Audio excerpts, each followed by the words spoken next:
You are being impersonated by the other voice. Think about that phrase for a second. It's a late winter night.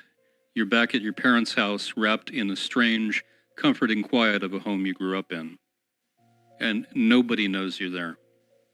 As far as the world is concerned, you're hundreds of miles away, still stationed in Texas. No social media check-ins. It's the early 90s, so we don't have that. No phone calls. No one you work with knows you've flown home, except for your supervisor. And then the phone rings. You pick it up. The voice on the other end knows your name. It knows things it should not know. But it doesn't sound like a person. It speaks in a slow, mechanical rhythm, every word dropping with a cold, emotionless precision. And then, in the flat machine cadence, it gives you a message that feels like it crawls under your skin and wraps around your spine.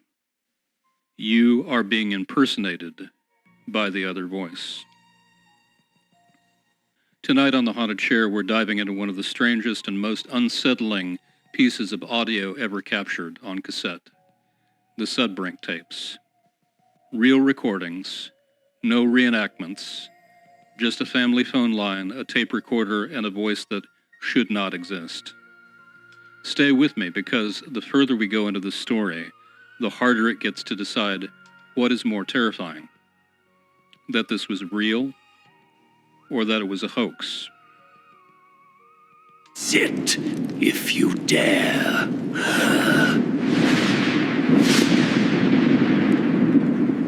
Yes. I'll tell you who it is. Hello? Yeah. Do you want to speak to him? Is Gary Sudbrink there? Yeah, who's this? Steven? Are you playing games with me or what? Huh? Steven, if you're playing games, I'm going to kick your ass. So how long are you going to be back from Texas? Huh? You're being impersonated by the other voice. Yeah, this is you, Steven, you idiot. You're pissing me off. Jerk. I'm going to get you on... Let's see what it says. Review. One new call out of area.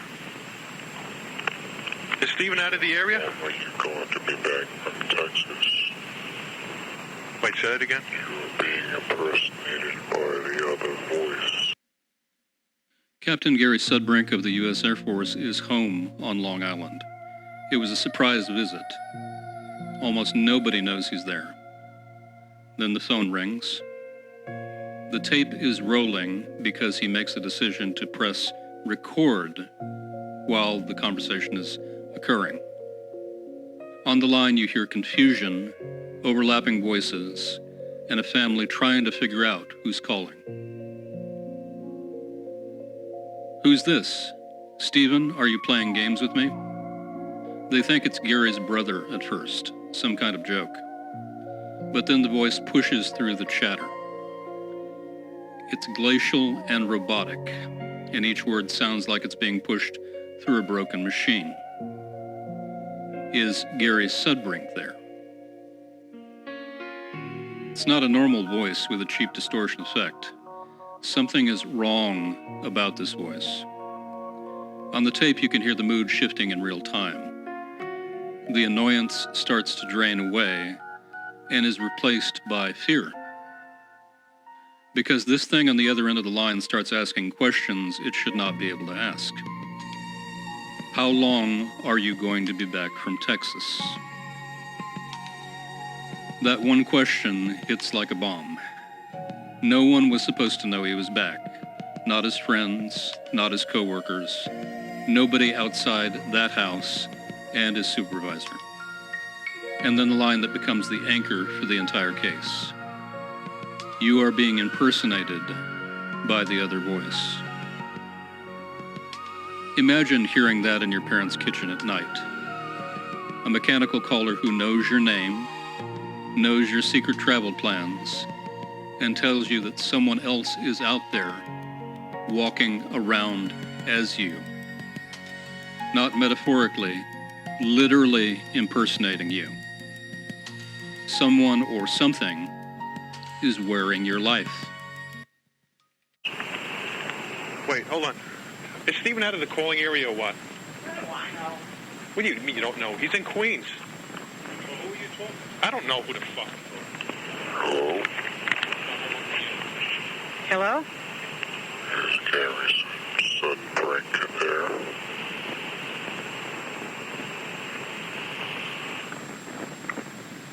Who is this?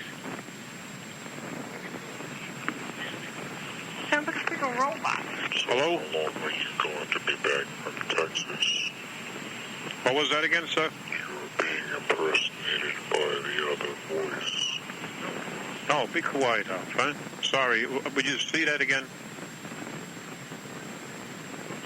Hello? Being impersonated by what voice? Hello? Yeah. Hello? Is Gary Sudbrink there? Yeah, hold on a second. About 40 minutes after the first call, the phone rings again.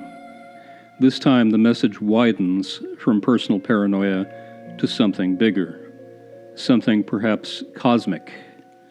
On the tape, you hear the same mechanical voice struggling through the static. Yeah, what is your question? I'll answer it. So how long are you going to be back from Texas? How long? You're being impersonated by the other voice. Right. When am I coming back? Is that your question?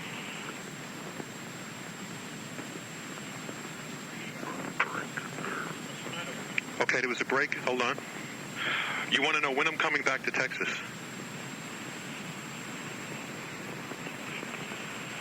Oh, is that your question? So how long are you going to be back from Texas? How long am I going to be back from Texas? That question doesn't make any sense. By the other voice. Okay. I'll be coming back eventually. I can't tell you when. You should know that question, the answer to the questions, because you seem to know more about me than I do. You know what I'm saying? Are you an intergalactic person? Are you a space alien? The voice's warning about an impersonator wasn't abstract. It lined up disturbingly well with the things the family says they've already seen. About a year before the calls, Gary's brother Stephen was driving on a Long Island highway on his way to his own wedding. Another car pulled up alongside him. He glanced over, and his heart stopped. Behind the wheel was his brother Gary. Same face, same features, except Gary was supposed to be in Texas. Stephen was caught between confusion and happiness and smiled and waved. The other Gary did not wave back. Instead, the double just stared. Its face was twisted into a series of strange expressions, like a parody of human emotion. A grotesque, broken smile that never reached the eyes was evident. A few seconds of that dead, contorted stare, and then the other car sped away and vanished into traffic. At the time, it was just a creepy story. An anecdote you tell with a nervous laugh. Perhaps somebody that really looked like Gary, but was not Gary. But once the call started, and the mechanical voice talked about the other voice and a double of you, it stopped being funny. It started looking like a message or a confession. Okay. Hello, can I help you? Hello? Yes. Is Gary Sudbrink there? Yes, that's me.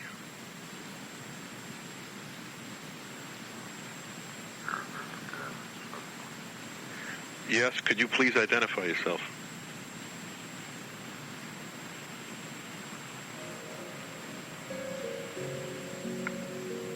Identify. Are you back in Texas? Yeah, I'm back. I'm in Texas right now. Oh, he asked me a question. No, I'm in New York right now. You know that. Why are you asking me such a question?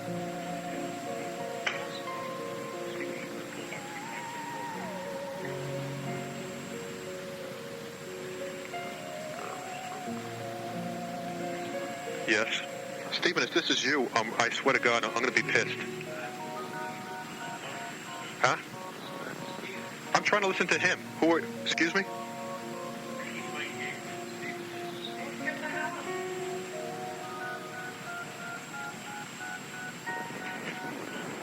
Okay. Eventually, I'll be back from Texas. Could you speak more? Please speak more.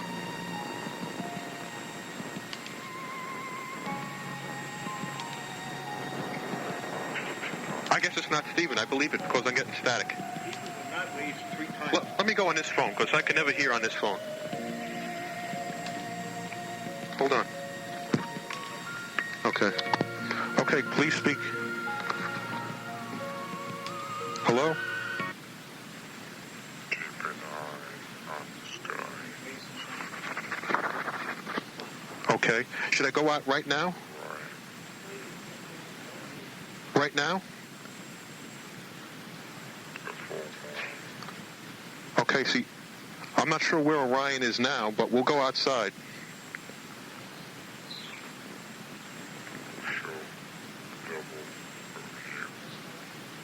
It will show double from me. Repeat that again?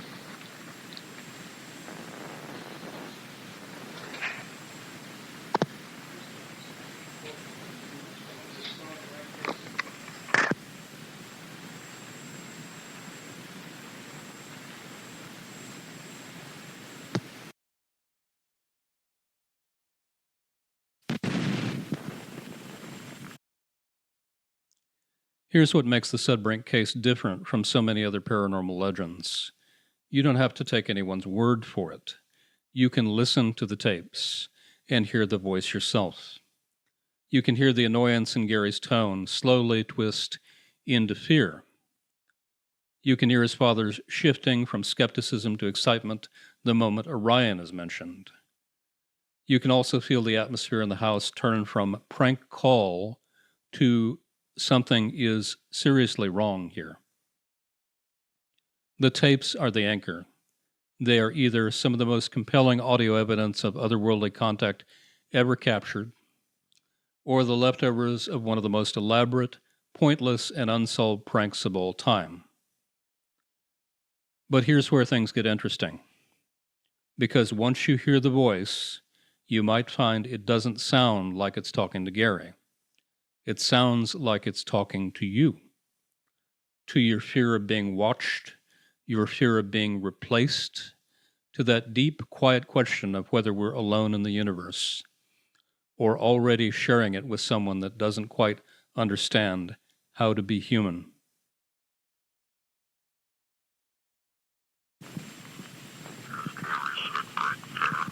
Yes, this is me.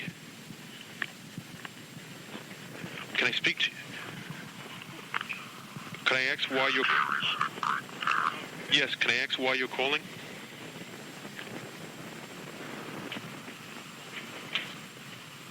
Can I please ask? Yes, this is. Yes, that is me.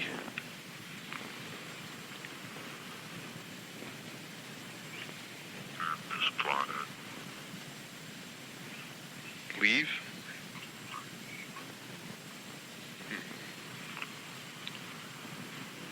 We come I'm staying right here. to be within this planet. Is this a joke or what?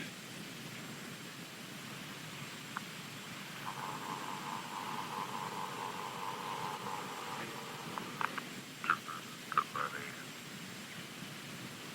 to be contacted as the same with you.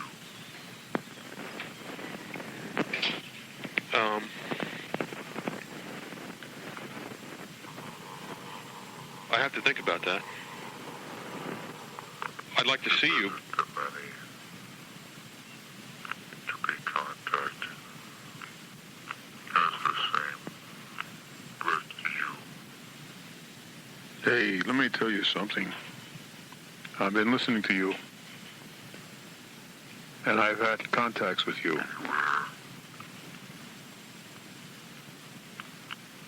Government interference government interference? You have? Please explain what type of interference.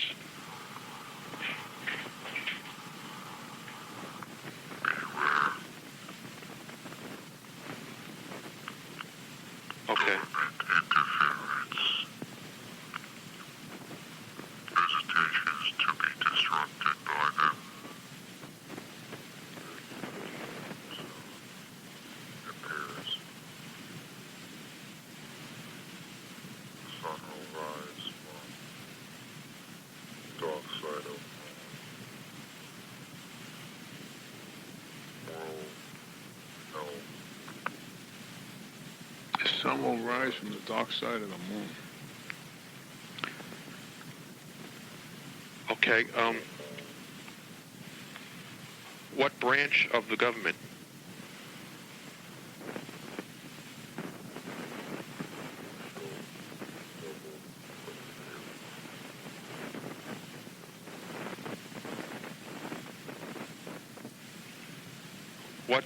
What should I do?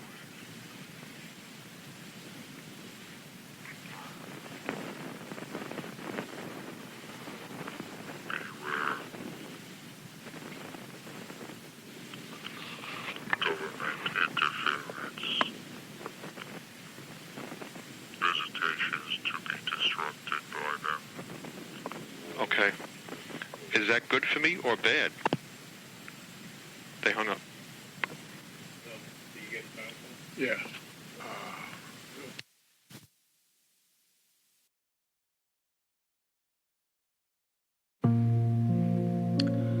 There was another moment of note. Just before his surprise trip home, Gary was at the airport in full Air Force uniform when a man in an overcoat approached him. Not a friend, nobody he recognized. The stranger began firing off oddly specific questions. He asked Gary's name, his destination, his travel plans.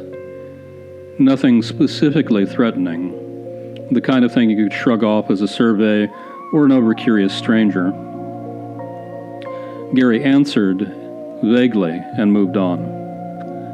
But after those calls, and after the Doppleganger story, the brief encounter that started to feel tainted somehow, like someone was building a profile, taking notes, learning how to be Gary Sudbrink. The phrase from the tape, "You are being impersonated by the other voice," suddenly felt less like a spooky line and more like a diagnosis.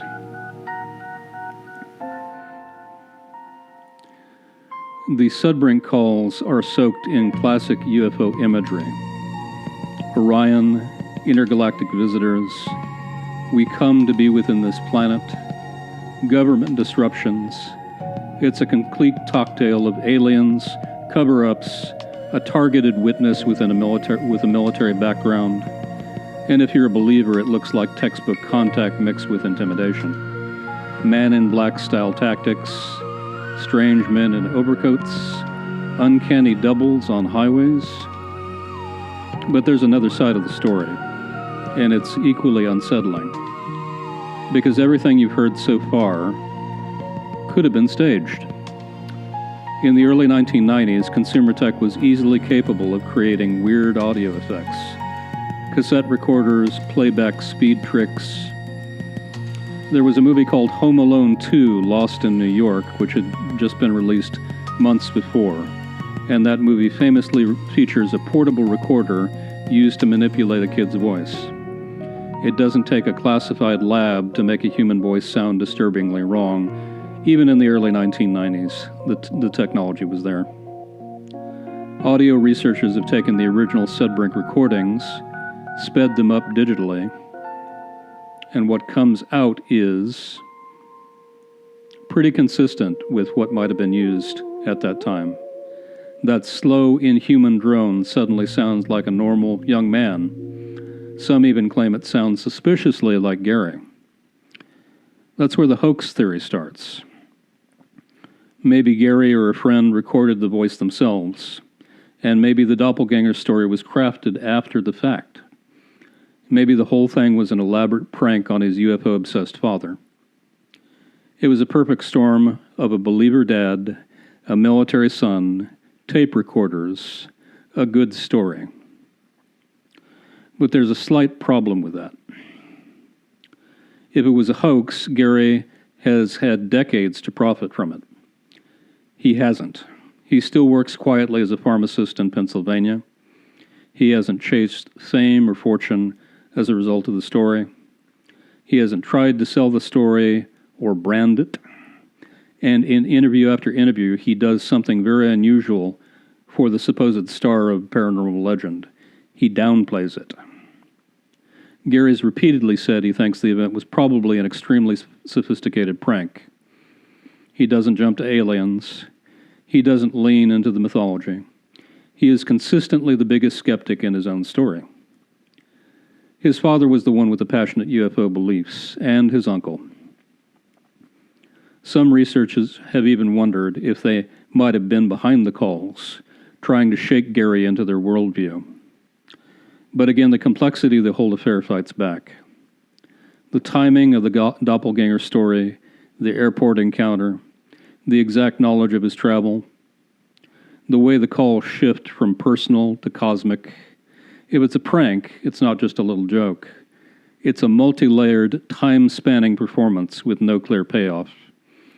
No confession, no reveal, no "we got you," just the tapes and silence.